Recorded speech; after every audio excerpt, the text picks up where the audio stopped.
तर guys good morning. आता 7 वाजायला आले आणि आता मी रेसकोर्सला जातो रनिंग करायला. आत्ता जस्ट रेसकोर्सला पोचले आणि आता रनिंग स्टार्ट करणार. आत्ता जस्ट 2 किलोमीटर रनिंग कंप्लीट झाले आणि आता अजून 2 किलोमीटर करणार. आत्ता जस्ट 4 किलोमीटर रनिंग कंप्लीट झाले आणि आता मी इडली आणायला जातोय. आता इडली पार्सल घेतले आणि आता मी घरी जातो.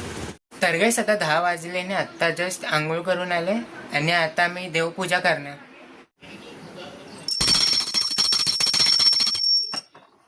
आता मी ब्रेकफास्ट करतोय, इडली खातो.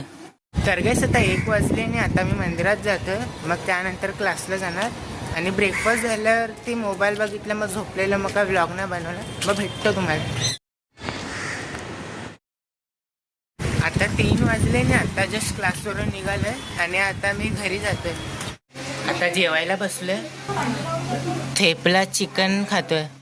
तर गाइस आता 8 वाजले आणि आता जस्ट पाणी भरून झालंय आणि दुपारी जेवल्यानंतर थोडा वेळ मोबाईल बघितला, मग झोपलेलो, म्हणून काय ब्लॉग नाही बनवला. आणि आता मॅच बघणार आहे आणि व्हिडिओ पण एडिट करायचा आहे. मग भेटतो तुम्हाला. आता 9:30 वाजले आणि आता मी जेवायला बसलोय, कोबीची भाजी, चपाती आणि काकडी खातो. तर गाइस आता 10:30 वाजले आणि आता मी खाली राऊंड मारायला आलोय आणि आजचे 17,000 स्टेप्स कंप्लीट झाले. मग भेटतो तुम्हाला उद्या एका नवीन ब्लॉगमध्ये. Thank you so much for watching.